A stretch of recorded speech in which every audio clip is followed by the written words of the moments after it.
Good afternoon. Thank you for being here. Just so you know you're in the right room, this is the session that's happening here. My name's Dan Rosnova. I'm a program management lead for Azure's messaging services.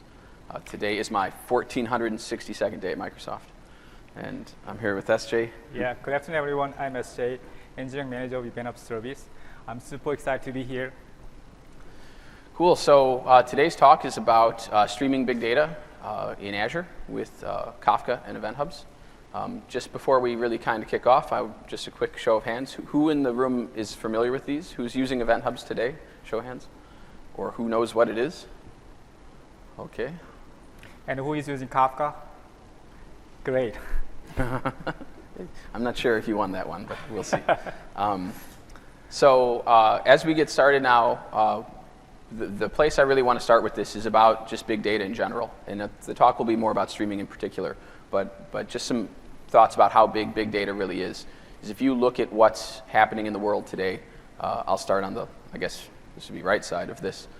There are 4 million hours of content uploaded every day to YouTube. There are 3.8 billion internet users. That is more than half of humanity. 5.2 billion Google searches. 1.4 billion users on Facebook. I am not one of them. There is a Dan Rosnova. It's not me. And 60 billion gigabytes of data created globally every day. So think about how big that number is, 60 billion gigabytes. So that's pretty big. 269 billion emails. That was a number from 2017. I'm not sure how much that's really spam. I would guess most of it. And 22 billion text messages.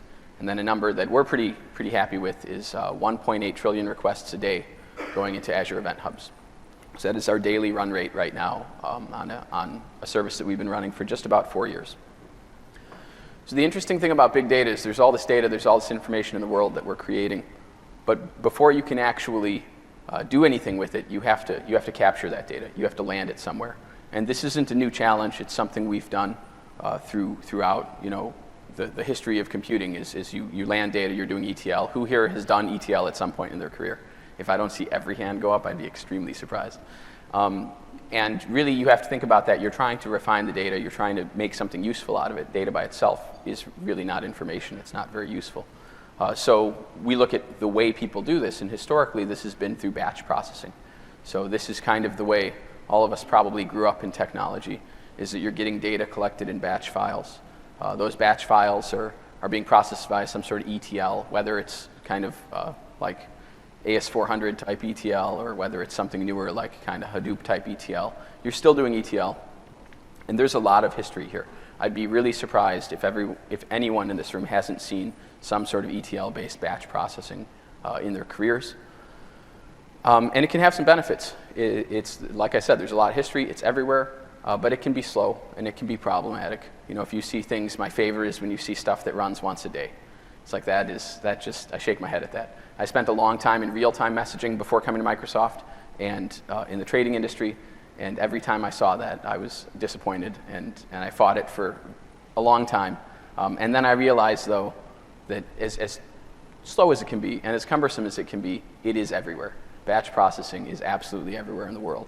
And I've come to terms with the fact that my last paycheck and probably my death certificate will be processed in a batch and probably on an AS400. But that's just life, and I'm okay with that. I'm getting there. But what's interesting is, well, a lot of that won't change. A lot of current batch processing stuff won't necessarily change. There's another way to do things that is growing faster than batch processing, and that is real-time processing. And this is something that this is what this talk will focus on. And real-time brings some interesting things with us, because for one, you can actually process individual data rather than sets of data. And while sets might be important, individual points of data or individual transactions are generally closer to what we're trying to model and what we're trying to deal with. Something like a purchase order, if I'm the person buying something, I really only care about my purchase order. I actually don't care about his. So, if I'm the developer developing it, we might think in a mindset now of the batch and the settlement and how you do this, but that's only because the tools we've had for 3 or 4 decades have taught us to think that way. But in reality, the business process tends to be more focused on individual transactions. You can get a lot faster end-to-end performance. So we'll look at kind of how batch stuff is done and how you can make that faster through real time. And then this is one of my favorites, actually, coming from the trading industry, is exception and settlement processes. These actually become pretty cumbersome with batch processing because you have to take all of the kickouts from a single batch, you have to make another batch out of them and do something with them. So the answer to your batch problem tends to be another batch, which is usually not a good answer. The real point of why this is important, why it's growing faster than sort of traditional like ETL and batch-based processing, is this idea, which I'm stealing from economic theory, the time value of data. It's kind of like the time value of money. It's like if you have money, you can invest it in something, you need to think about the interest rate. Sorry, financial background. To know what that money's really worth, what you can do with it. Data is kind of the same way. So if you can amass data for historical trends, that's pretty useful. That's how we build all of our models for things. But that data is actually extremely useful immediately. So if a fire alarm goes off, that's useful data right now. It's probably not so useful an hour from now. I mean, if my house was on fire, I'd want to know quickly. If no one knows about it, that's kind of a problem. What's interesting then is that data will lose value over time, if it's stale and nothing's happening with it, but it can regain value over time as you get more of it. So individual data points are valuable now, they lose their value, and collectively they become more valuable. And a lot of real-time processing right now is about trying to stitch these two things together. So the historic long-term data that you have to build your models, to build things like how we understand the world through machine intelligence today, and to be able to score and run that on real-time data sources so that you can tell if an anomaly really is an anomaly. So this is how you can do things like credit card fraud detection. Even though I buy a lot of strange things from different places all around the world, it won't fire off all the time just because my purchasing habits tend to be different than other people's. So this is kind of the why. Why do you care about real time? Now let's talk a little bit about the how. This is a typical data pipeline. It has stages like this. This would be true if you're doing ETL and batch, or if you're doing real time. Conceptually, they're not really that different. You have your data coming from somewhere, some sort of producers. These are usually the applications that are actually producing interesting data. Or in the IoT space, they're devices and machines. You're going to collect and stage that somewhere. Staging's the thing I'll talk about in a second. ETL people love staging. Then you need to land that data into somewhere, kind of a centralized store that you're actually going to do processing out of, which is your next step. And eventually you'll put it in some sort of nice place for long-term storage. And at the end, you get finally to presentation and action, which is really what our customers, what people, like collectively all of us, our customers, which tend to be business people, care about. They care about the ends of this. So where is the data coming from, and what are they trying to understand and gain insight and do with the data? The rest of this is just how the sausage is made inside. And no one outside of this room generally cares about it, unless it breaks. So when we look at how this works in traditional sort of ETL stuff today, what you see is that the staging stuff I'm dancing around is pretty core to ETL. You'll see it in files, so people use a lot of files. You'll see that there are benefits to files. Files are really easy to work with. If you're a developer working on your own or an integration person, you can take a file and write code against it or use tools against it and get repeatable output, and that's actually kind of nice. And they can actually support multiple read or rereading the file. So many people can read the same file, so it's non-destructive reading. That's kind of cool. And a file actually does contain a natural order most of the time. Whether it's a real order or not is a different question, depending on how the file was written. So these are actually some strengths with files. Another popular one is queues. People use queues in their integration pipelines a lot, in their ETL pipelines. Things like IBM MQ, that's pretty big, MSMQ, Service Bus, TIBCO, these sorts of tools. And queues are a bit different from files. They solve a few problems that files have. While files can have some nice things, the problem with files is that the file is a single resource. So it's hard to parallelize a single file, unless you're dealing with very big files where you can use Hadoop and MapReduce for that. So queues can scale out better than files because it's a competing consumer model. You have many consumers pulling from the same queue, which is cool. It's helpful. And they can be transactional consistent. So you can actually, some queues support transactional reads and writes so that you can read a message, put it somewhere else like a database, and then complete that message in an atomic transaction. That can be very useful. You don't want to lose data in this pipeline. That's usually, business people get very angry about that if they ever find out. And queues can't be replayed. So we're solving some problems, but this one's actually a pretty big problem, is once you read messages from a queue, you complete that message and it's gone. no one else can read that. And that's useful sometimes. It's not useful other times. And the kind of final way that this is, I've done way too much of this in my career, databases used for staging. This is a good one. Databases are cool, but they're very heavyweight, right? They've got all these awesome features. They're definitely transactionally consistent. You can totally do replay from them. You can mark versions in them and all these things. But just like the problem with the settlement batch, this is just more databases to manage. So you're trying to solve a problem, a database data transfer problem with databases. I mean, there's times and places for it, but it can be problematic. And the challenge for this is as you tie all these staging pieces together, you're really getting more and more latency all the way through. So if you stage in some drop area, 15 minutes later it lands in some staging table, 15 minutes later some other ETL runs, and before you know it, you've added up a lot of time. When we look at something like event hubs, and the same would hold true for Kafka actually, when we look at the same type of pipeline in Azure, we really can start really at the end, at the presentation and action, the things that our users care about. So dashboards, things like Cortana, things like mobile devices and search and query. And at the beginning, so the event producers. And these might be applications, legacy existing applications. They might be IoT devices. They could be a whole lot of different things. And then you've got all these pieces that I mentioned already in the middle. You've got some collection. Some of these will use staging to get into the cloud. Some of these will be directly connected to the internet and bypass that. And you're landing that data into an ingress buffer. Again, something like whether it's event hubs or Kafka, some sort of partition consumer buffer. Talk about what that means in a second. And then you're going to do some sort of stream processing on it. And what we've generally seen from 4 years of running event hubs is that there tend to be two types of stream processing that happen. One is a fast real-time stream processing. This is going to be your anomaly detection. This is going to be your fire alarms, things like that. This is actually what we originally designed event hubs for. But what's interesting is we actually saw that the slow data path is actually equally as popular. And I think in the 2 years in, we'd realized that about 80% of our customers, while they were all doing real-time, were also doing slow processing on the same data. The best example I've ever seen of that was Halo, the gaming franchise Halo. Halo has been very successful using analytics to improve their game every generation. So they gather a ton of telemetry about what people are doing within the game. They do a lot of analytics on it, and they actually make the game better based on the analytics that they've collected over time. It's not just that they're guessing, hey, what do people really want, and they just happen to be right every time. So they're pretty smart about that. And with Halo 5, they actually used one single telemetry pipeline, which was event hubs, to gather the real-time telemetry, which does things like player match or toasts when you, I guess it's when you kill people in Halo, I don't know. They tie that together to the same pipeline, actually feeding their big data, which is their historical analytics to improve the game. And again, after that, you get to the same things. You get to long-term storage, you get to presentation and action, and the tools that you use here kind of get bigger as you get towards this processing side. You'll see things like HD Insight there. You'll see things like Databricks. You'll see things like ADLS or ADLA.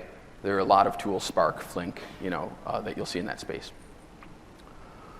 Real quick, I just want to talk about partition consumer a little bit. If everyone's familiar with Kafka or event hubs, this should not be a new concept.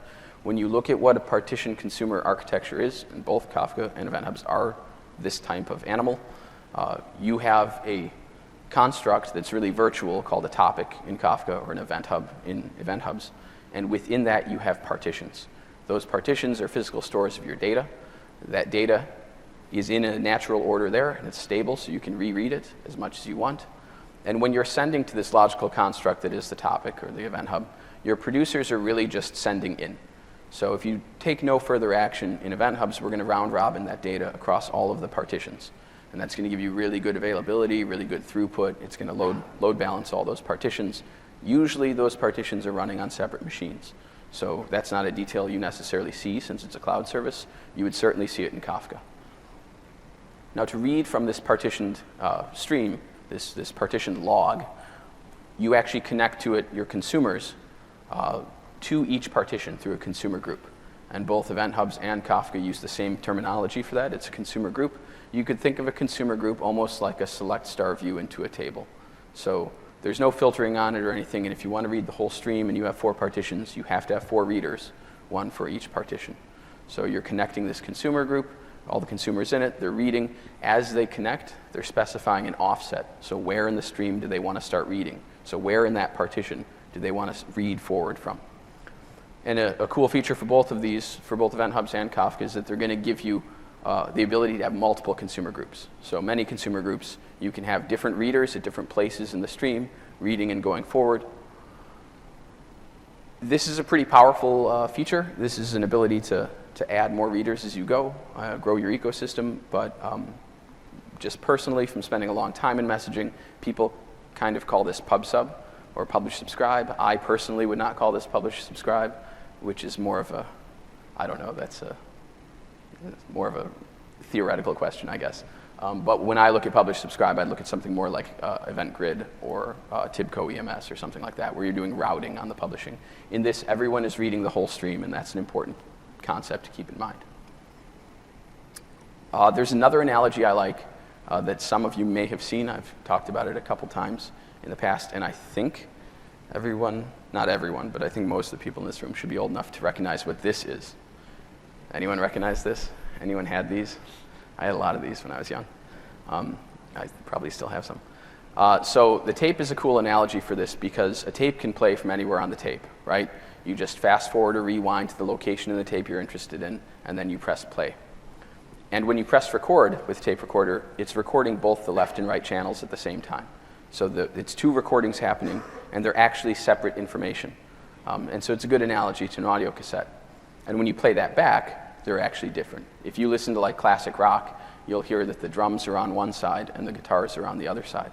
That's actually, there's an audio engineering reason for that, that involved record skipping at some point, but it still demonstrates that there are actually two channels there. On a tape, there's technically 4 channels. And the speakers play back that information, and it's different information on each side. And an Event Hub is just like this, or a Kafka topic. And in those are called partitions. So those channels would be partitions. Same exact type of concept. Which analogy do people like more? The tape or the other one? Who likes the tape? No one likes the tape. Oh, that's sad. Okay. I shouldn't have asked that. Now I'm sad. So one other thing I want to talk about is moving beyond the queue. So what is a stream and how is it so different than a queue, and why do we make such a big deal out of this? I kind of danced around this a little bit, but it's the difference between a client-side cursor and a server-side cursor. A queue is a server-side cursor. You're saying to the queue, give me the next message you have, and it gives you that, and then you complete that message and it goes away. On a log, you're actually using a client-side cursor where you just connect at a point that you're interested in and you read forward from there. Both Kafka and Event Hubs give you the client-side cursor. And they're both replayable. I already mentioned that, but it's pretty important because you can add new consumers to read yesterday's data, and it's not destructive. Oh, hey, that's the one I was going to do next. And they scale out horizontally. This is probably the most important thing of the partition consumer model. If you use a competing consumer, like I'm trying to think what's the best analogy, maybe a registration line yesterday or Sunday. Like that is a competing consumer, right? You're standing in that line and there's only one person at the front of it to use, but they have lots of lines to make it go faster, which is a partition consumer. So it's a decent analogy, not perfect, but it's close. And importantly too, you can actually get strict ordering in that partition consumer model. And that's important for a variety of reasons. The first is actually that when you have this scale out, you think about how you're going to scale out. You want partitions. That's really the number of readers you want. So the number of machines that are going to be reading the stream is the number of partitions you want in general. And if you're doing that processing, you're thinking, okay, each machine has a partition, then you want all the data that machine needs to be local to that partition. Because if you have to start crossing processes to get more data, crossing machines, it's going to be slow all the time, right? So if you send to an Event Hub or a Kafka topic and you use a partition key like Dan, like my name, and you tag your messages with that key, then they'll always land in that partition that you tagged them for. So then Dan's data is always in partition 2. And SJ's data might be in partition 2 also, but they're in the same partition and they're in a fixed order. And that way the code running that's processing that doesn't need to branch across processes or across machines to get other data. So when you get to big scale, that actually becomes a really, really big challenge. So how do people stream today? These are probably the three of the most popular ways people stream. there's Kafka, there's Event Hubs, and there's actually AWS Kinesis streams. I couldn't put a logo on that because I don't know if we're allowed to use that. But Kinesis is an interesting platform too, if you look at it. And of these three, I'd actually say that Event Hubs and Kafka are more similar than Kinesis. They're really designed as streaming platforms, not as sort of micro-batch platforms. And looking a little bit deeper at platform now, when you look at how software is hosted, Kafka is cool as a tool set, and it's software you can run anywhere, but it's software you run. So if you're running Kafka on-premise today, who is running Kafka on-premise, not in the cloud today? Okay, cool, nice, we'll talk. You have a lot of tasks you're responsible for that. In the data center, you have to do things like procure hardware. You have to provide physical security, network power, virtualization layer. You have to do these things. And then you have responsibility for the stack above that. So the things you would normally think about, operating system, application, which would be Kafka, configuration for that, and users. As you move into IaaS, infrastructure as a service, we actually take a bunch of those things away from you. We make it a lot easier. You don't have to do the physical data center stuff anymore. And as you get to platform as a service, we get some more away from you. And as SaaS, you're really just focusing on the data itself, the actual application data, not the infrastructure. Real quick, I want to show a quick demo of streaming with Event Hubs. This is 8. So I have my computer running here. I'm logged into the Azure portal. And if I want to create new Event Hubs, I can just go create a new resource, do Event Hubs. Sooner or later, this will come back. I might just cheat and go to an existing Event Hub. Create one, and when I come in here, I can give this some name. The namespace name that I'm creating here is an FQDN, a fully qualified domain name. That's a DNS. You could think about it like a Kafka cluster. This is where your topics are going to live. I can say Dan's new Event Hub, and I can pick what SKU I want for this. I'll just go with the standard pricing. And I pick where this is and what Azure subscription it's in, and that's pretty much it. It's pretty easy from there. I will actually just go to an existing Event Hub I have right now and show you what this sort of looks like. I have these in here, and you get a nice dashboard view, all this stuff. And you can have, like I said, multiple Event Hubs in here. I have one in here right now, and if I click on it, I'll see a little bit of traffic through here, and I'm going to show you a little bit more traffic right now, actually. When these things render out. So sending and receiving from Event Hubs we've designed it to be very, very simple. And actually, what's interesting is that Kafka made some changes to be very simple too that we're happy about. When I look at sending to an Event Hub, you have this producer and you have this consumer that I had in the previous chart. The tough thing about partition consumer is you actually are responsible for reading from all those partitions. So there is actually a trade-off between what you're getting from speed and the ability to scale out, and the responsibility you have for dealing with the stream then. Sending to Event Hub, super easy. I can see this here. I'm creating an Event Hub client, and then I'm just using that client created from a connection string to go send 100 messages in a loop. So this is a trivial, simple example. This is our .NET Standard client. So this is a .NET Core application that's going to do that. It's going to send 100 messages. And on the other side, to read from an Event Hub, we've actually built a high-level API that we originally built when we shipped Event Hubs like 4 years ago. It's called Event Processor Host. Event Processor Host is an agent that's going to be responsible for reading from all those partitions and handling leases to make sure only one VM, one machine, is reading from those partitions, and doing your checkpointing as you go through the stream. The cool thing about this is you only have to implement one. So I'm instantiating Event Processor Host. I'm telling it which class is my processor, and that's a class that implements this iEvent processor interface. It has 4 methods in it. I'll let you guess what these all do. Close async, open async, process errors, and process events. Any questions about those? I kind of hope not. And I'm just going to write out the messages when I get them here. So these are going to be pretty simple. 2 console windows are going to open. The first one in the background is going to just spew out 100 events. And Event Processor Host is spinning up on this other window, and it's going to go read those and go through and checkpoint. And you could see in my code here that it's getting some collection, and then it's checkpointing. So it's saving the offsets for where it was in that partition.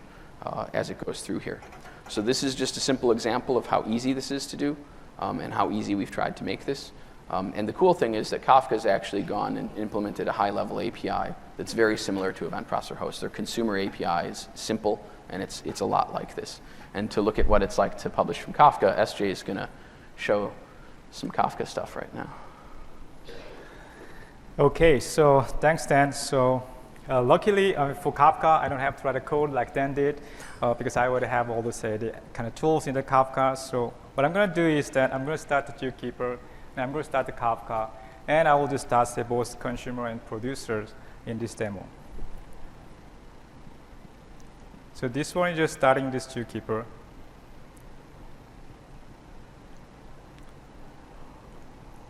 And then start Kafka. And then I'm going to just start, Kafka consumer application first. So this one is going to read the data from the Kafka topic, my topic 1. And since I haven't created, Kafka topic yet, so this is going to create topic on demand, and that's the default behavior. So now I'm going to just start the producer sending data to my topic 1.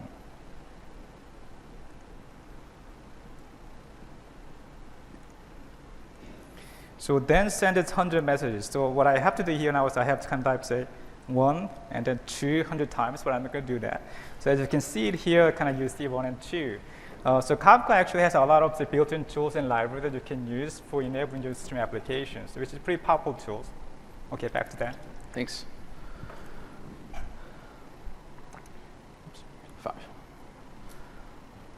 So that was a quick demo of showing sending through Kafka. The sample that SJ used actually ships with the Kafka code base. So like he said, he didn't have to write any code there. And I did actually go into it and just pull out a sample of what the exact same thing that I did looks like for sending in Kafka. You can see from here, it's almost the exact same thing.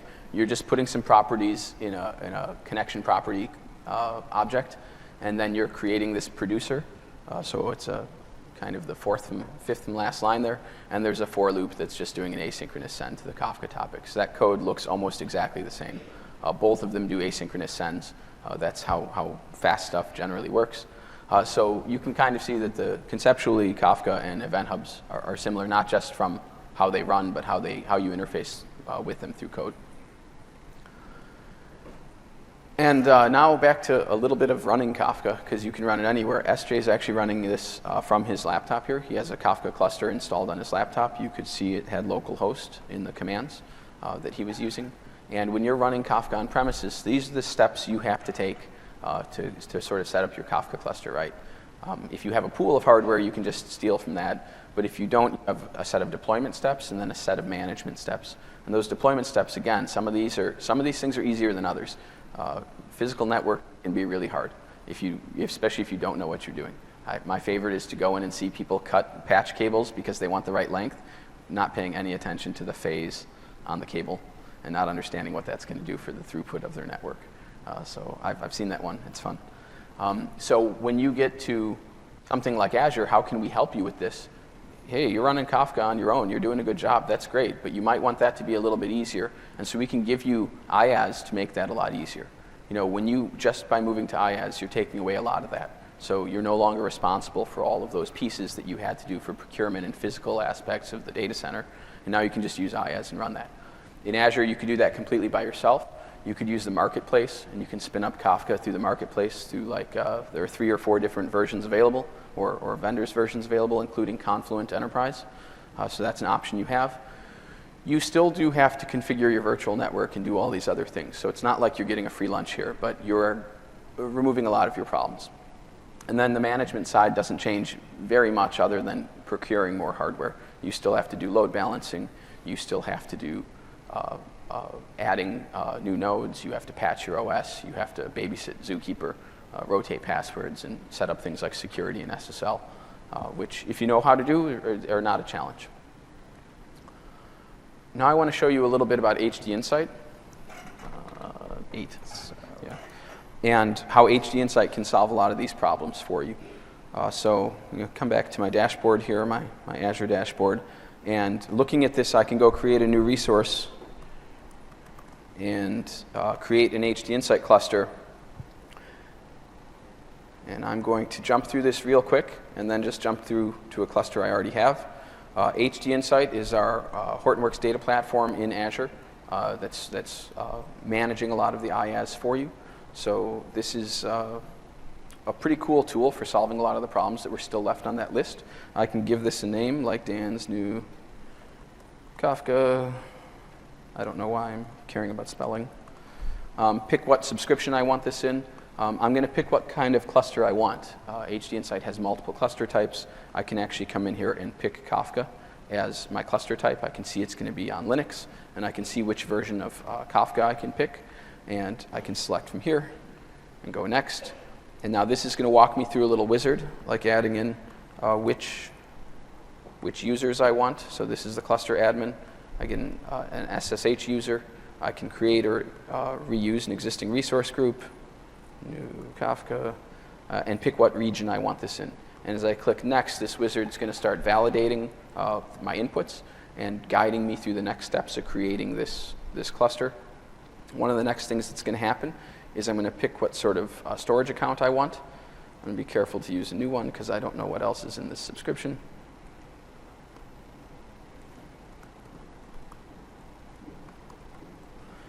And this storage account is really just for the metadata for the cluster. It's not, none of the Kafka data is in this storage account. It's using disks on the VMs to do that.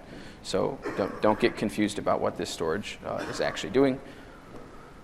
And if I click next through this, I can actually, this is a cool part, there's an app ecosystem for HD Insight, and I can pick which apps I actually want installed here. I'm not going to do any because that's not kind of the point of what I'm trying to show here.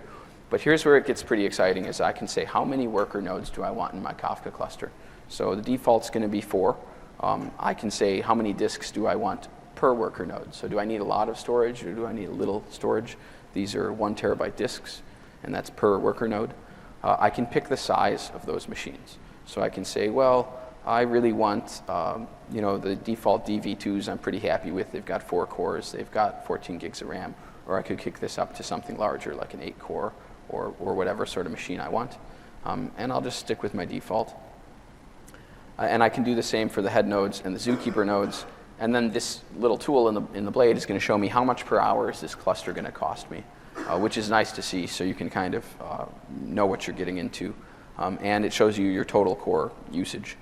So from here, if I just go next, we need a couple other questions. It's going to do a little bit of verification. I can actually run any scripts I want when the cluster is provisioned. So I can run bash scripts on the cluster as it's done. And I can actually pick virtual networks. This region doesn't have any in, but I could pick a VNet that I want this cluster to be in, which is a pretty cool aspect too. And if I hit next, all this is going to do now is come validate all of these inputs, let me edit any that I'm interested in changing, and even give me the ability to get the ARM template and parameters for this deployment so that I can actually just make this like an automated deployment. And I actually have a Kafka cluster already running, so I will just throw that away. And after you've provisioned this, you get some pretty cool stuff. So you come into the portal, the HD Insight portal, and I can see my HD Insight cluster here. I can see all the important metadata I want about it, like what its URL is. I can see how many nodes are in here, a little bit about the health of them. And I can actually go to the cluster dashboard and open up Embari and see what's going on in my cluster right now. So this is a pretty cool experience. I didn't have, literally, you click next, and the next thing you have is this. So there's no other work to do. And you can then go drill through and use the normal dashboards that you would expect to see for a Kafka cluster and see your health along this. So this has actually saved you a lot of work to get to this point. This is pretty useful, and it's a really useful tool, but it goes beyond just the provisioning step, and then I can actually come here and you can see I can either go through cluster size or I'll just go to scale. Scale my cluster. So I'm running my Kafka cluster now. Traffic's growing, which it tends to do with streaming pipelines once people start seeing the value and start wanting that data again and again. And you can come in here and actually scale your cluster and grow it to more nodes. Literally, I just say more worker nodes. I can say 6 or 10 or however many my subscription will let me have, and it'll add more. I hit save, and it's going to deploy them into the existing cluster for me. So that's actually, to me, that's one of my favorite pieces in this. You're not actually having to do the administration on the cluster to make all that happen, and it's actually a super valuable way to be running Kafka in Azure. And how this kind of all adds together is when you look at what you're still doing is you no longer, when you're using HD Insight, need to think about the physical components or operating system level components, and you're free to focus more on the application level, application in this sense being Kafka. So you are going to be load balancing your partitions. It is Kafka. You're doing that. You are going to decide when to grow or shrink. You are going to rotate your passwords. And you are going to take care of your security and things like that. So you still have a lot of control. You can log into the cluster and you can install your own binaries on it, so you can reuse that compute for other things. This can be really useful for a lot of people. Again, we've shifted your focus up to a more valuable part of the stack. There's not a lot of value if you're doing stream processing in configuring physical network.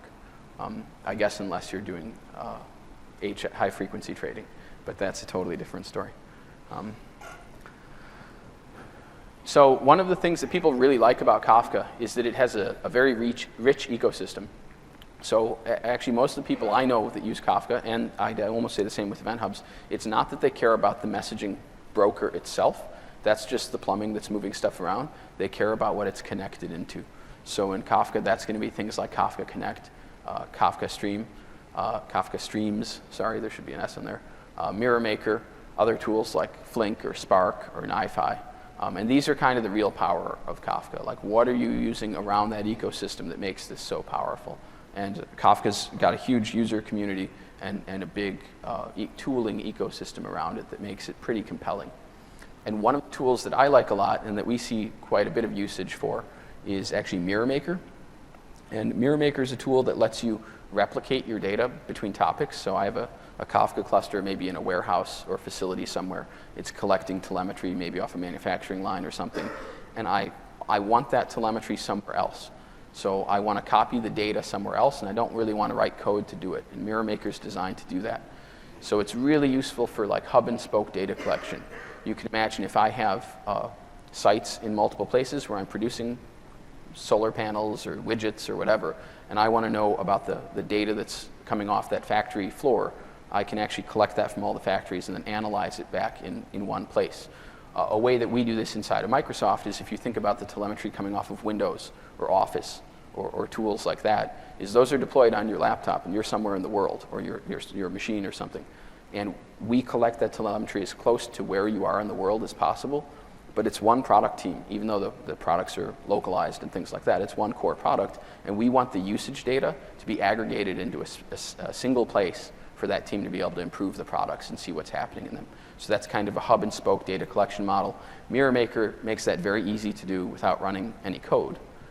You can also do it for things like data backup and archive. That's pretty popular. Just say, hey, in case a meteor hits my data center, I want to have the data from these streams pushed to somewhere else.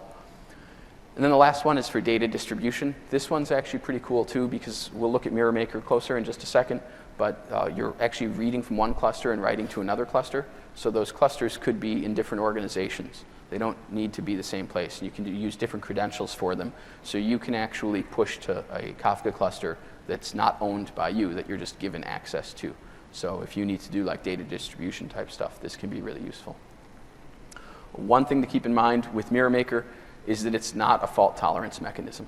So this is not designed to give you like HA type stuff. What I mean by it's not a fault tolerance mechanism is those offsets in the topics are different between the two clusters. So the data is the same, but the offsets are different. And most of the time that doesn't make a difference until it does. So caveat with that. We do have some really good collateral about this because it's useful. It's super useful. So the HD Insight documentation pages have a pretty cool document writing up how to use Mirror Maker for sort of hybrid Kafka solutions where you might have on-premise Kafka and you want to do cloud-based processing. You don't necessarily want to get rid of your on-premise Kafka yet, and there are reasons you might not want to for latency or whatever else. But most likely when you're actually doing the processing, you might want to do that in the cloud because it's easier to scale and burst and get resources. So take a look at that documentation if you have a chance. So the power of Kafka is really in the ecosystem, and that's its core benefits. And we actually have a lot of advanced features in Event Hubs that are its core benefits. And they're kind of different in some ways and kind of similar in others. So when we look at them, some of the compelling Event Hubs features are the integration into the rest of the Azure stack. So things like Event Hubs working with Stream Analytics, things like Event Hubs working very well with Azure Functions. There's a really cool blog that the Functions team wrote a couple months ago, might have been late last year, about being able to process 100,000 messages a second in Functions coming off of Event Hubs. And that's a serverless implementation. That's pretty cool, and it scales quite well. Other things like Logic Apps or Azure Monitor, these are just sort of core pieces of Azure that this works well with. Event Hubs is a cloud-native service. It was designed to run in the cloud. It's not something we've lifted and shifted to the cloud. And as such, it's tied into a lot of the Azure core features, which I'll talk about all these in just a second: MSI, RBAC, VNet, and encryption at rest. Things like IP filtering. I'll talk about all the rest of these one by one, I guess. So the first one I want to talk about is Capture. Capture is a feature for Event Hubs that gets back to my genuine love for batch processing. I am being a little facetious there, I suppose. And that is that Capture automatically sends the data to a storage account that you provide to us. So instead of reading from a stream, which, believe it or not, reading from a stream can actually be challenging. It's easy when everything's going well. It can be harder when things aren't going well. And if you just want to back an archive of your data, that's what Capture is for. And it's made to better serve batching scenarios and archive scenarios. And that's exactly what we were going after with it. It minimizes your overhead for doing these because you don't have to write any code and you don't have to configure any other services to do this. So it's a very simple experience. And our idea here is that we want to enable batch and real time on the same stream. And this is a different approach than what Kinesis took, which is that we want you to take the fast and slow path after you've landed your stream, not before you send your stream. So you send your stream to one place, you make that decision later on. And it's largely because it can be easier to change your senders, your publishers, to be real time than your consumers. And that's because your consumers are the batch processes that you already have in place. And those tend to be a lot harder to rewrite. So with this, you can reuse your existing tools and processes for batch processing, even with streaming data. Very quick look at how Capture looks, how it works. You've got your old friend, the Event Hub here. You've got the partitions of data inside of it. You give us a storage account. It can be an Azure Blob account or an ADLS account, and you give us a time and size window. And when we hit that window, the first one of those things to be crossed, whether it's megabytes or minutes, we're going to write files for each of those partitions as they cross to that storage account. So now instead of reading from the stream, you have files that are holding that data. The data's still in the stream. You can still read the stream in real time, but this way you're getting windowed data. And you get to choose how you want it to kind of name the files and how you want it to actually write them in what sort of capacity of time and size. So this is the UI for Capture. It is pretty easy. You can see we've got sliders for both the time and the size. You're just picking them, and you're picking which storage provider you want. And you can't see it too well, but at the very bottom, you can see that there's a drop-down for sample naming formats.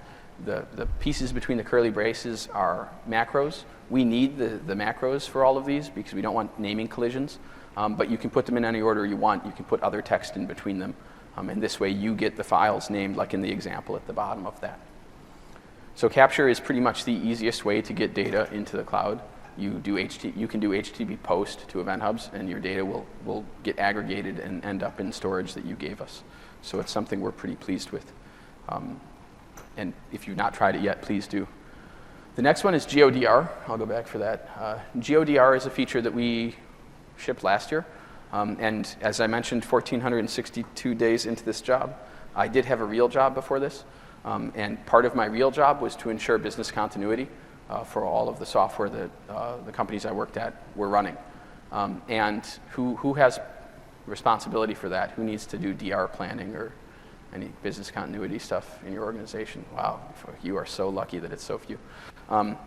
So what we have in GeoDR is an ability to do disaster recovery between regions in Azure. We've created a concept called an alias. It looks like the DNS, the namespace that I created before, but it doesn't have a region, so it's global. And then you pick a primary region or a namespace that you want as your primary and a secondary. And what we're going to do here is we're going to direct all the traffic to the primary, so all your data is going to one place, and it's using that alias's fully qualified domain name, and we're copying that metadata It doesn't look too good up there. We're copying that metadata to the secondary. So if you create a topic in Kafka, would be the equivalent in Event Hub, we're going to create that Event Hub in the secondary. If you create a credential for that, a policy, a SaaS policy, we're going to copy that to the secondary as well. And if you create a consumer group, we're going to copy that to the secondary. The whole idea here is that your topology is the same between the two sites, between the two regions that you chose. And now if you trigger a failover, which is done through an ARM command, we will kick out the old primary, promote the secondary to primary, and your traffic gets redirected.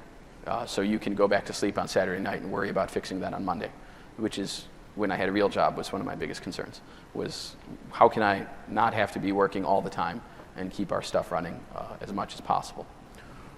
After you've done this process, the original primary, all the data is still there, all the stuff in it is still there. You can go read from that if you want to, especially if it was like an earthquake or something and the region was offline for a few hours and now it's back, or a day later or something.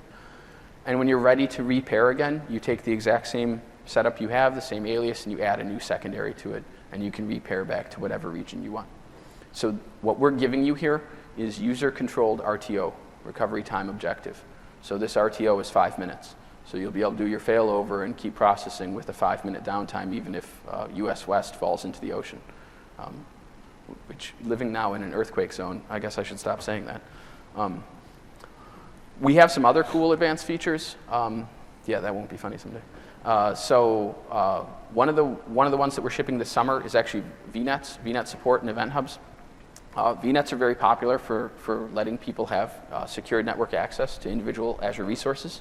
So you can have all your virtual machines on a VNet and then give them access to something like an event hub, and then only those machines on that VNet can talk to that event hub and not public internet traffic. That's kind of cool. If you're not as into VNets, we're also shipping IP filtering at the same time with both accept and reject policies. So you can say, I only want these public IPs or these IPs to be able to talk to this event hub, or I explicitly don't want these ones. So maybe it's your biggest competitor or something and you don't want their IPs talking to your resources. Managed service identity. Anyone in the room familiar with that? I would guess that a lot of people have been hearing about that so far. MSI is actually one of the things I'm most excited about from my past experience about having for all of our toys, and Event Hubs is getting this as well. This is in preview right now. It lets you create an identity for resources in Azure, for instance, like VM scale sets or app service. And then that app service or that VMSS has an identity that you can grant it access to your event hubs, and you don't need to use connection strings anymore, because managing connection strings can be painful, especially in if you have really high requirements around that. And what that lets you do is use Azure Active Directory as your identity provider for the actual Azure resources.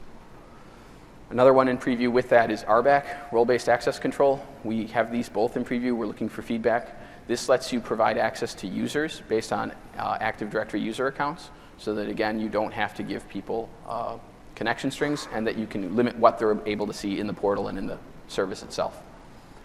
And then the last one that I'm really happy with is auto-inflate.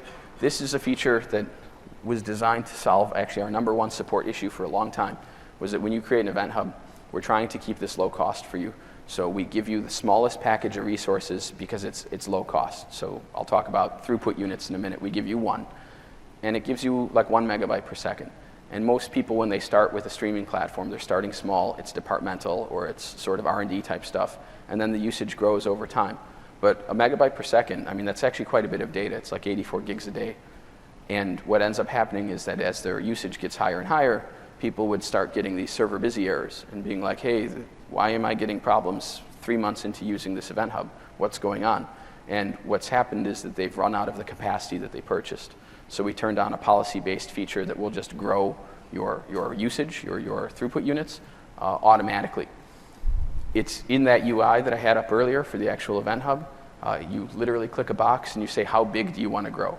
And so you have a control to be able to say, well, maybe I can do 10 megabytes per second, but if I'm doing more than that, someone's done something wrong and I don't want to be paying for that mistake that someone made. So you get policy-based control over this. This is pretty cool because you don't do anything and it just grows, but when you start, you can have the lowest level so that you can pay the least because you're not using much, and then automatically grow 1 megabyte at a time up to whatever your top threshold is. We look real quickly, yeah, you can see that okay. How we sell event hubs. We really, when you're looking at basic or standard, where most people start in standard, we have two things you need to think about. The first is ingress events, and the second is throughput units. Throughput units is the more kind of natural one to think of. It's megabytes per second. So it's a reservation for megabytes per second. Each throughput unit is giving you the ability to send 1 megabyte per second or 1,000 events per second. It costs 3 cents an hour. And then we charge you for the messages you send, but not the messages you read, and those are 2.8 cents per million messages. When you look at how our pricing is structured, we really have two models here because I don't think that one model will fit all for every scenario in the cloud, especially when you look at sort of sparse use case versus very large use case. So we have consumption-based pricing in pink, and we have resource-based pricing in blue. In the pink, you're paying for what you use. You're adding features like capture a la carte, and in the blue, you're just paying for the cluster itself, basically. So it's a single fixed cost. Scaling, I mentioned it's throughput units. These are the things you're reserving. How much? I got time. These are namespace-wide across all of the event hubs in your namespace, and unless you have auto-inflate on, we will throttle you when you run out of them.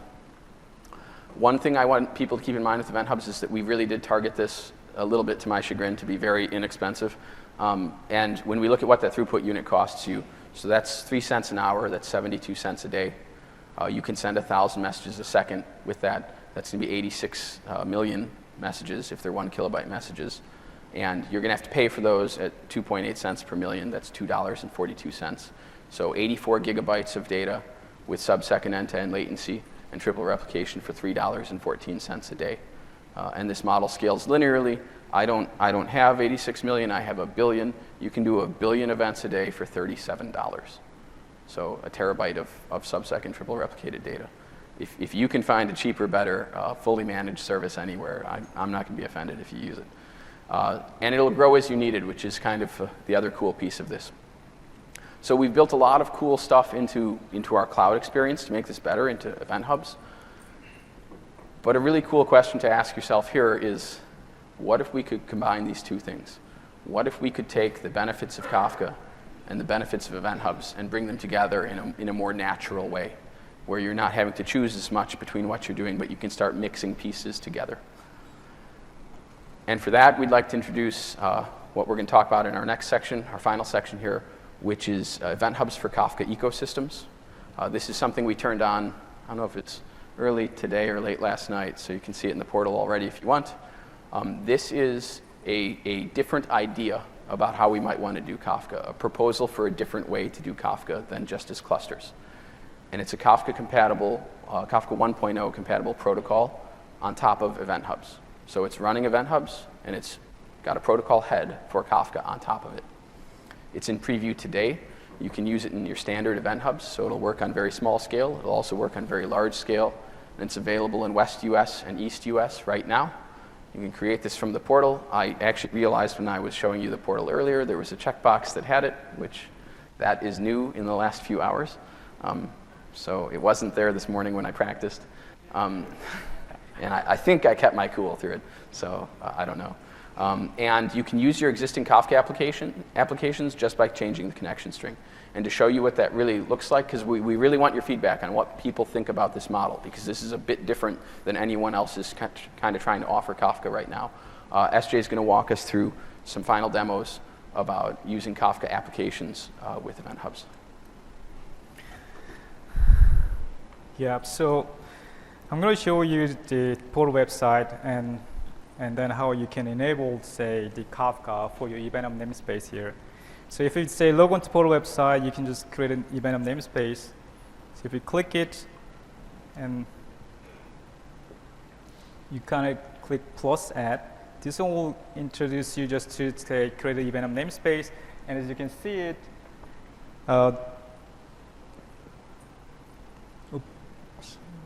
there is a kind of button here, enable Kafka. If you click this one, and you will be able to see, like say, these two different kind of West US and East US. So today we have 2 regions where this Kafka feature is available, and we are planning to add more and more regions as we build clusters for that. So let's switch back to the Kafka demos. So in my previous demo, I showed you how to use a Kafka client application and just talking to local Kafka. So now in this demo, what I'm going to do is I'm going to use the same application as it is. And then I'm going to configure my application just to talk to the event hub service instead of talking to my local Kafka. So I'm going to just shut down my the local Kafka because I don't need it.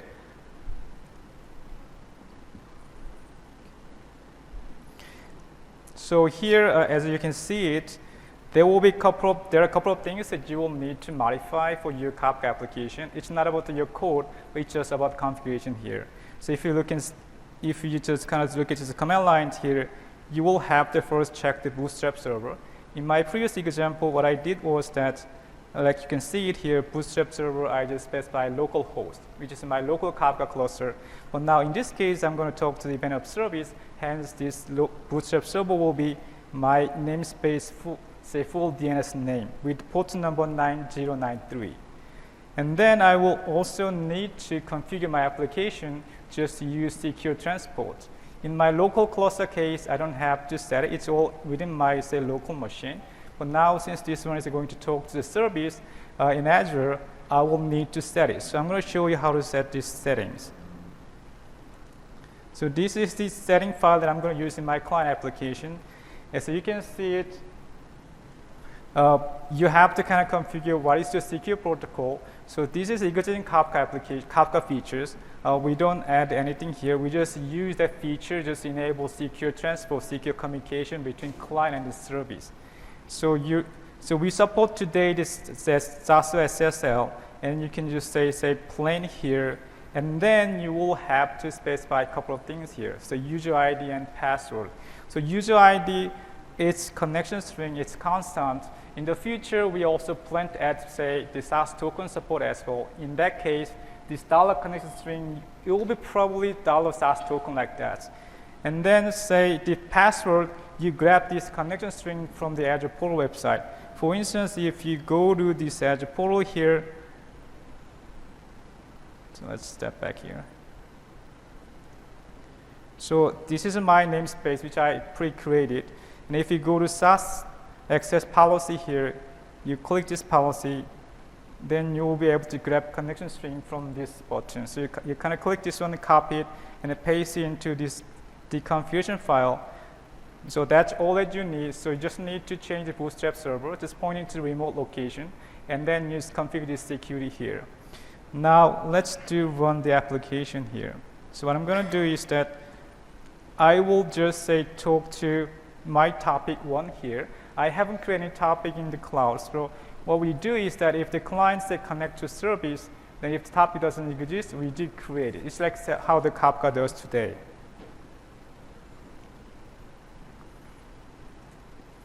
So I'm going to start my application here, my topic. So it's my namespace, and I just pass a setting. So since it's kind of fresh topic, there's nothing happening here yet. So I'm going to start my client application to send something. So let's type here, hello. Okay, here we go. So we just use the existing Kafka application with a couple of changes in connection string and this Bootstrap servers. And now I'm able to use the existing Kafka application just to talk to my event hub service.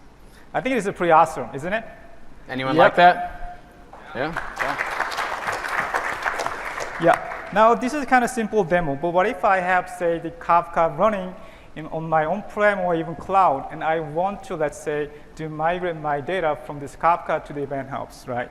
So then introduce kind of Kafka middle makers and how useful it is. So I'm going to use that Kafka middle maker just to replicate my data from local Kafka cluster to the event hub service. So let's try that.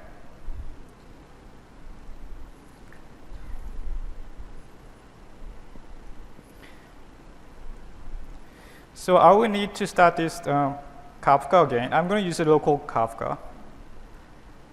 So I will start the zookeeper here. And then this is Kafka.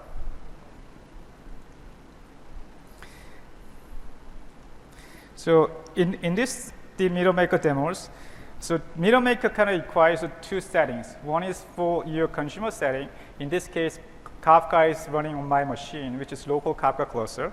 So I'm going to just use existing Kafka, let's say, So existing Kafka consumer properties as it is. I don't modify anything here, but I can show it as well, just in case you're curious. This is kind of setting.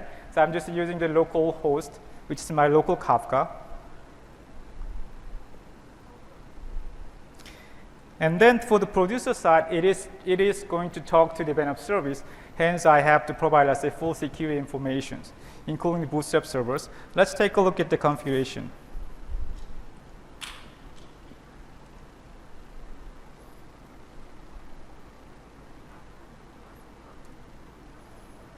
So as you can see that this Bootstrap server is going to be my namespace that I have in the event of service. And then remaining the same as we saw in this client, the simple console demo. So let's just start this demo again. So I already have the local Kafka cluster running. And then I'm going to start, say, my consumer here. But this time I'm going to use this the different topic, which is my topic 2. So I'm going to start in.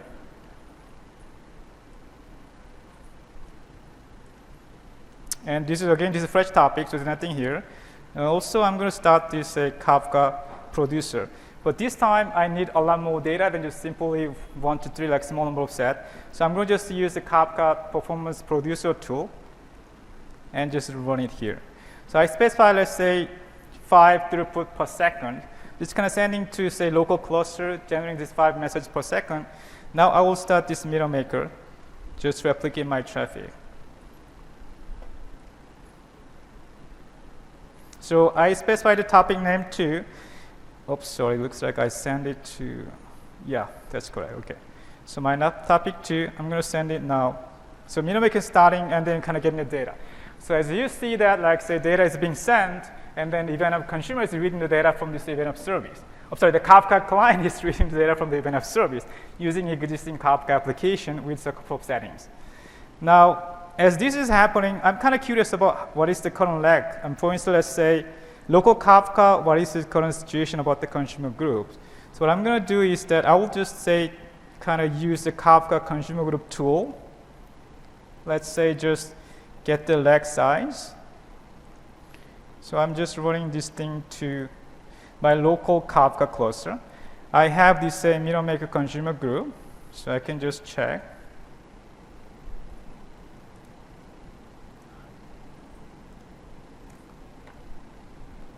So it shows that, okay, so the last and offset is 284 and the lag size 10. So consumers are reading, let's say, up to 374. So I'm going to do the same thing against this, say, the remote service, which is event of service here. So I'm going to just kind of get the list. So I have one consumer group here. So I will just, let's do this.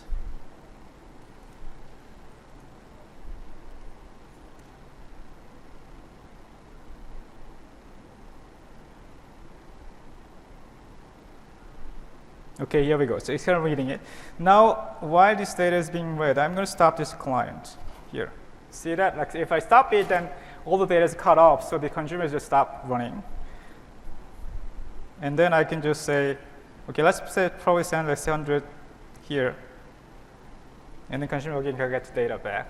So I can keep repeating this thing, like I can probably send it to 1,000. See that works? Okay, let's try 1,000. Here we go. 1,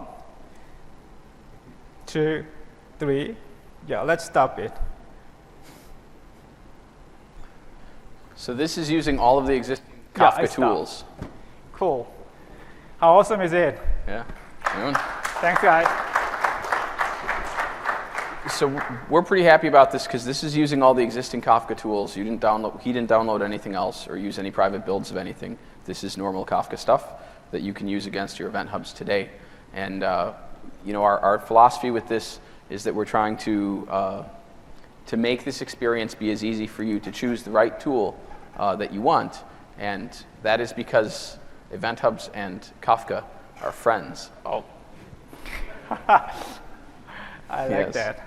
I might have skipped that one a little bit. And then the other thing to keep in mind here is that Azure is going to give you every option you need here. So we're not really going to necessarily tell you right now how you should be using Kafka. If you're happy using it on-prem, that's great. And if you want to use it in hybrid, that's great. We have solutions for you there. And if you want to run it as a managed cluster or on IaaS, we can definitely help you out. And if you want to run a PaaS that's running Kafka, we can do that as well. And our whole point there is that all of this is backed by Azure's compliance and certifications and security and availability. So this is the kind of capability we're trying to bring to you to make it easy to do the data streaming that we talked about. So if you're interested in Kafka, try it out, either HD Insight or on IaaS or with the Kafka protocol head on Event Hubs, and let us know what you think. We are going to take questions for a little bit of time now. This is my Q&A slide. Please no questions about Seamus. That's who that is. That's a sensitive subject for me right now, so we'll skip that. But I thought I'd use this photo because it was Cinco de Mayo, and Cinco de Mayo is my 4-year work anniversary, so 1,462 days ago. So any questions? Yeah, so are all the Event Hub features, all those work with the Kafka as well? So like the RBAC controls on topics? I did not plant this person in the audience. But yes, so all of the things like capture, we'll actually do protocol translation, so you can write with Kafka and read with things like functions or stream analytics or logic apps. All of those work. On the RBAC piece, it will work for you as a user using RBAC, because RBAC is more user. For MSI, we haven't GA'd MSI yet, so we're not 100% sure how that will work, but it will work eventually. The main thing is how to shoehorn it into SASL. So, because SASL is the authentication protocol used by Kafka. Yeah, Great question. Yeah. Go ahead. Yeah, the idea is just to make sure people who kind of get the benefit of Kafka plus the Event Hub at the same time. Yeah, so. Yeah, that's awesome. That's our big issue with Kafka right now. So. Thank you. When's And it coming to actually, Central? I was supposed to say that on my last slide, and I forgot to, so thank you. When will it be available in Central US? Central, yes. Central, yes. All right, we got you. Hey, what sort of performance trade-offs do you get if you are running the Kafka client against Event Hubs versus against your own managed Kafka? What are are you making any trade-offs from a performance standpoint, or can you assume Event Well, Hubs? you're always making trade-offs. Yeah, I would say what are that the biggest trade-off you're making is that we don't actually at this time support volatile messaging. So we will always triple replicate your data, and replication is optional in Kafka, so that we don't do volatile today. So that's the main trade-off you're making. Yeah. But it means we won't lose your data either. Question for you on I was doing a little bit of research online, and the maximum partitions is 32, is that correct? So I didn't really talk too much about dedicated event hubs.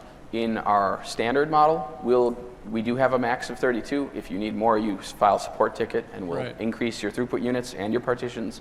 But if you really want to go crazy and have a lot, we actually have that dedicated model. At certain scale, usually it's around 50 throughput units, 50 megabytes per second. It's actually more cost effective usually to go to a dedicated cluster because you don't have to pay for all of those throughput units in hours. You're just paying for compute. You don't pay for messages. So believe it or not, 2.8 cents per million sounds pretty cheap, but at 100,000 a second, it adds up pretty quick. Right. Whereas when you're on dedicated, you don't pay for that. So if you want more than 100 partitions, I would use dedicated. Okay, and then, so the theoretical scaling of the system, could this, because like LinkedIn is the major Kafka, I mean, that's where it all started. Could this, in theory, be scaled out to that level of throughput? Do you mean for event hubs or for the Kafka protocol head? For the event For the hub. whole thing. Yeah, so when we launched event hubs, the Halo thing I mentioned, in 2014, Halo was doing 1.2 million messages per second through a single event hub. Okay. So That- we are past that now, yes. We have actually improved since then. Okay, good, thanks. And what about the Confluent schema registry? Can you use that through this protocol as well, or does Event Hubs have its own kind of schema management? What's the best way to address that kind of issue for That's producers? a good question, because the Confluent ecosystem is a lot of sort of enterprise tools around Kafka, and you're buying those tools from Confluent. So I guess if you had the license to those tools, I actually don't know if that would work. You could use perhaps Event Hubs with those, but those tools like come from Confluent. They're not part of the messaging broker. I believe the schema registry, I thought they open source as well. Yeah. So I guess you could, but I don't believe that is actually in the broker itself. I think that's sugar around it. I'm not 100% sure. Yeah, I'm also not 100% sure, but as long as it remains within client, you will be able to leverage all the features that you have today. Okay. Does Event Hubs have any kind of schema management from a producer standpoint when you need to add field to your stream? Yeah. So one thing that we do in Event Hubs that is a little bit different than Kafka is our messages have a header all the time because our native protocol is AMQP. So there's a map for the header, and you can put whatever you want in that header as long as they're primitive values, and that is where people usually register their own schema stuff. Yeah, that's super common. In Kafka, you don't have that header. You have the message itself, and that's what the schema registry is probably stamping schema into the messages from producer. Good question. So the problem with the mirror maker is that it doesn't mirror the offsets, so the offsets will get misaligned. Does GODR solve that problem where consumers do a failover? Could you automatically consume from where you left off? Yeah, so today, GODR, what's GA right now, is not the data in the topics. It's just the topics themselves. So then the offsets would be different. What should we talk about? Yeah, okay, so we are building in data replication as well, and that will actually have the same offsets. But that's something we haven't done yet. It's just something we're working on. And then you would have the same offsets for the same topics in 2 different clusters. Mm-hmm. And also, second question. So Kafka can have retention more than 7 days, but I know Event Hub is only up to 7 days, right? So is there any plan on? This is my favorite question. So how do you have retention for more than 7 days? My pushback on this is that I'm not sure if it's really a good idea. Because I mentioned the 1 megabyte per second, that's 84 gigs a day. In 2 weeks, you've got 1.2 terabytes of data. And now if you want to catch up, you've got to read 1.2 terabytes of data. And that's a lot to process. It's going to be hard to catch up on a small stream. So when you get to a big stream, I mean, if you were doing 50 or 100 megabytes a second and you got 2 weeks of that, I'm not sure if you're ever going to catch up, especially if you're producing more all the time. But that is actually why we built that capture feature, is if you want to be able to say, I want to go back 6 months and look at data, then you can. And capture works really well with the policy, lifetime policy stuff in Azure Blob Storage, because you can make your storage account automatically age out the capture files global in the storage account. So everything in this container will go away when it's 6 months old, and you can mark those things as immutable so that you can't mess with them until they go away. So I would probably look more at capture, because people bring this up for like the event sourcing pattern, and event sourcing is really cool in my experience until you scale. Yeah, we're trying to do that. Sorry, one more question is, yes. So Kafka has unlimited message size, and Event Hub is up to 254 kilobytes. Yes. So in Kafka, we've actually changed that. So our Kafka head does all of the defaults of the Kafka client. So we do 1 megabyte. And we don't let you go unlimited. We are looking at what size people want, but even at a megabyte, there's a point where you're looking at a file rather than a message, and we're not sure how people should really be doing that. A stream is kind of an expensive place to put images, for instance, like a claim check pointing to that image, and that claim check being in something cheaper like blob storage might be a better pattern. Great question, thank you. Hi, Dan. Nice to see you again. You as well, thank you. Yeah. So quick question. We understand this Kafka Event Hubs are really for the streaming data real time, but our use case is more like we have on-premise relational database, and with all the transactions, you have the data coming. We want to kind of do the near real time to move the data from on-premise to the cloud. Yeah. And we were thinking use Kafka or Event Hubs. Would that be a bad idea, or? No, actually, a few CDC change data capture tools already do that today. One of them I just happen to know off the top of my head is Attunity. Uses either Kafka or Event Hubs as the transport mechanism to do CDC between your on-prem, like SQL or Oracle, and another instance somewhere else. So that's actually fairly common. Actually, I'm glad you proposed the CDC, because we were thinking about the CDC. And we have lots of CDC connectors for the Oracle, but there was no open source for SQL Server, unfortunately. So we had to go with some commercial solution, like Stream, for example. I saw like on one of your slides, I see like Stream, quickly glancing through. Seems like you guys have Stream on the, the Azure right now, but those are kind of very expensive. So, is the Microsoft going to provide any CDC connector? Ooh, that's my world is the messaging space. Once we get past that, I'm outside of my comfort zone, so I can't really speak to that. But you should stop by the data booths where we're hanging out, and we can find someone there to answer that. And also we have another kind of question is we also have some other data sources, like a file-based, right? Like a very legacy applications. There's no CDC type of thing for those. What's your recommendation to, or is it possible to do any real time for those? For file-based, I'd be looking more usually at something like Azure Data Factory. Okay. I talked all of this about streaming, but sort of the twin to streaming is native batch, which you don't want everything going through a stream, and Data Factory is made to kind of be like that SSIS in the cloud. We actually have lots of experience with Data Factory. We actually team up with Microsoft for a long time. And the Data Factory, the high frequency is like 15 minutes.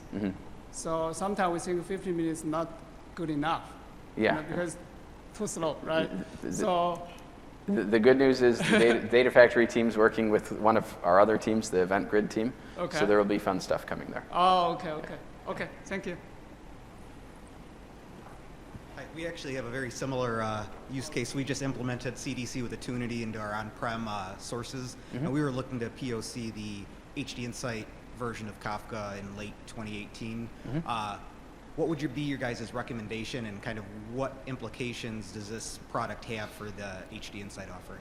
Yeah, so that's a good question, and in my mind, if you're comfortable running Kafka and you just don't want to do all of the grunt work to do it, HD Insight's a great tool for that. It's going to give you a cluster that you can install your own binaries on, that you can do all that stuff, but you are going to be responsible for that cluster. So if you don't have the capability of doing that, I'd be a little bit wary of it, but if you have that capability, absolutely, especially because HD Insight's going to make it way easier than running yourself either on-prem or on IS. So it's a very good solution for that.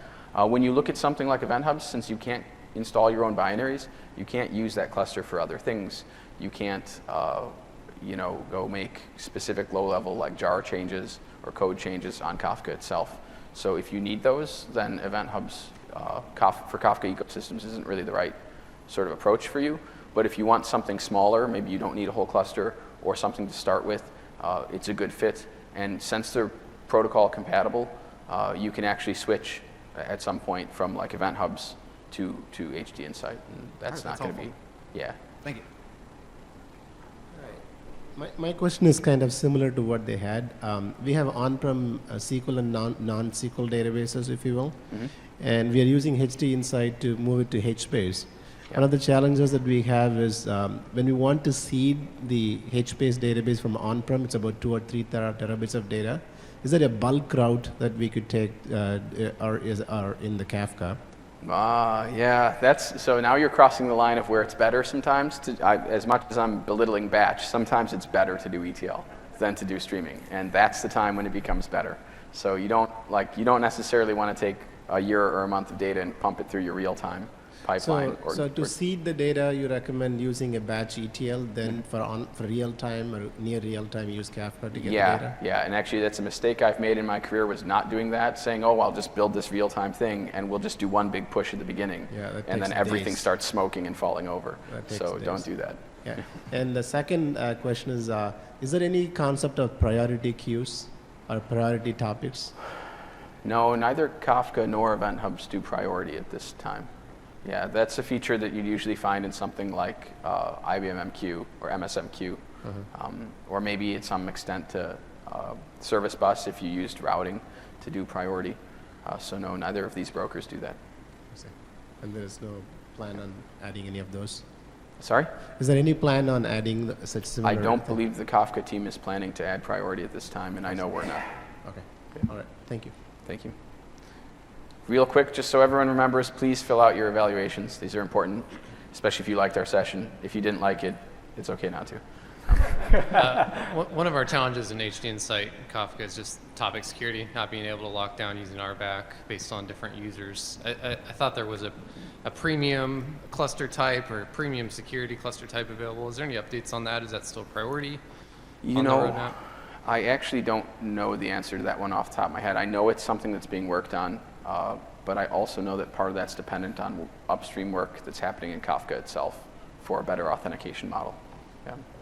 I'm sorry, if you come by and see us at the booth, we can grab one of the HDI PMs to tell you more. Sure. All right, and with that, we are over by 5 minutes. Oops, sorry. Thanks, guys.